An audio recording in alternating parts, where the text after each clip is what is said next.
అవినాష్ రెడ్డి గారు ఒక మెసేజ్ లో చూశాను నేను. నన్ను అంటున్నారు కదా, బుడద జల్లుతున్నారు కదా, వాళ్ళ విజ్ఞతకే వదిలేస్తానని పెద్ద మనిషి తరహాలో మాట్లాడుతున్నాడే. మీరా పెద్ద మనుషులు అసలు వాళ్ళ విజ్ఞతకే వదిలేస్తానని మా గురించి మాట్లాడుతున్నారే. ఎందుకు మాట్లాడుతున్నారు అవినాష్ రెడ్డి గారు అని అడుగుతున్నాం. దొంగలు ఎవరు అంటే మీరెందుకు భుజాలు తడుముకుంటున్నారు సార్ అని అడుగుతున్నాం.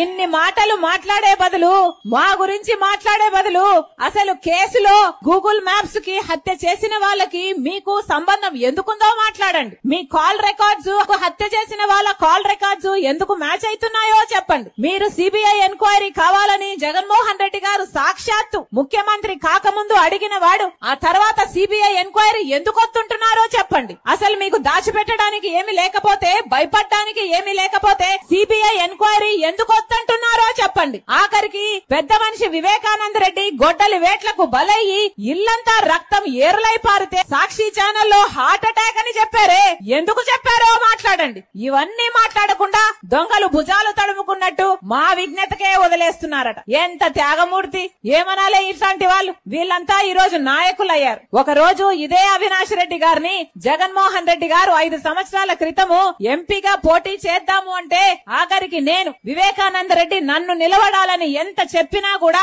ఏం పర్వాలేదు, అవినాష్ రెడ్డి చిన్నవాడు మంచివాడు అనుకొని నాకేం అభ్యంతరం లేదు, అవినాష్ రెడ్డి గారిని నిలబెట్టండి అని ఆ రోజు చెప్పిందాన్ని నేను. ఆ రోజు ఈ సీటే గనక నాకు కావాలి అని నేను మొండు పట్టుంటే ఆఖరికి ఆ సీటు నాదే కైవసం చేసుకునేదాన్ని. కానీ 3000 కిలోమీటర్లకు పైగా పాదయాత్ర చేసిన దాన్ని నేను జగన్మోహన్ రెడ్డి గారి కోసం. ఒక్క రోజు కూడా ఈ పదవి నాకు కావాలి అని గాని, ఈ పోస్టు నాకు కావాలి అని గాని ఒక్కసారి కూడా నోరు తెరిచి అడిగింది కాదు రాజశేఖర్ రెడ్డి బిడ్డ. ఈ రోజు ఎన్ని మాటలు అంటున్నారు. సోషల్ మీడియాని మీరు వేదిక చేసుకుని ఎంతగా అవమానిస్తున్నారు. ఆడబిడ్డలు అన్న కనికరం లేకుండా ఒకవైపు సునీతమ్మని, ఒకవైపు నన్ని తిట్టరాని తిట్లు, అనరాని మాటలు, ఎన్ని రకాలుగా వీలైతే అన్ని రకాలుగా అవమానిస్తారు. ఆఖరికి నేను వైఎస్ షర్మిలా రెడ్డినే కాదంట, ఆఖరికి అసలు నేను రాజశేఖర్ రెడ్డి గారికి ఏ పుట్టలేదట, ఆఖరికి విజయమ్మను కూడా అవమానిస్తున్నారే. ఇంగితం ఉండే మాట్లాడుతున్నారా? అధికారం అంటే అంత మదమెక్కిందా, అంత పొగరెక్కిందా, అంత అహంకారమా మీకు? ఏం మాట్లాడుతున్నారు? ఎందుకు ఇచ్చారు మీకు అధికారం? ప్రజలు కదా ఓట్లేసి గెలిపించారు.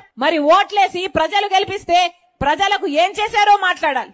మళ్ళీ చెప్తున్నాం, ఎలాగైతే రాజశేఖర్ రెడ్డి గారు, ఎలాగైతే వివేకానంద రెడ్డి గారు కడప ప్రజలకు సేవ చేశారో, నమ్మకంగా ఉన్నారో, అందుబాటులో ఉన్నారో, రాజశేఖర్ రెడ్డి బిడ్డ ఈ రోజు కడప నుంచి పోటీ చేస్తుంది లోక్సభ.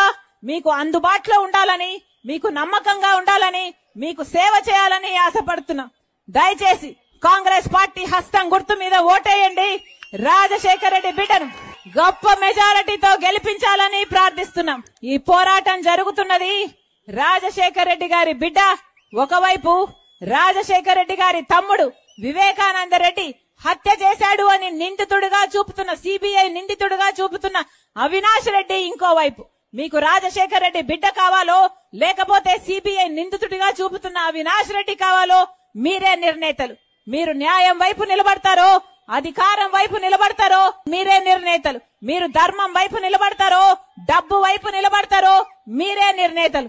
మళ్ళీ చెప్తున్నాం, వివేకానంద రెడ్డి గారి ఆత్మశాంతి కోసం వివేకానంద రెడ్డి ఆఖరి కోరిక నన్ను ఎంపీగా చూడటం.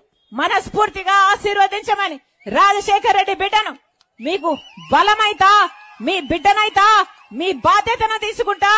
ప్రతి ఒక్కరు హస్తం గుర్తు మీద ఓటేయండి. రాజశేఖర్ రెడ్డి బిడ్డ మీ అందుబాటులో ఉంటుంది, మీ బిడ్డ అవుతుంది అని మరొకసారి చేరి వచ్చిన ప్రతి అక్కకు, ప్రతి చెల్లికి, ప్రతి అన్నకు, ప్రతి తమ్ముడికి శిరస్సు వంచి చేతులు జోడించి మనస్ఫూర్తిగా ప్రార్థించుకుంటున్నాం.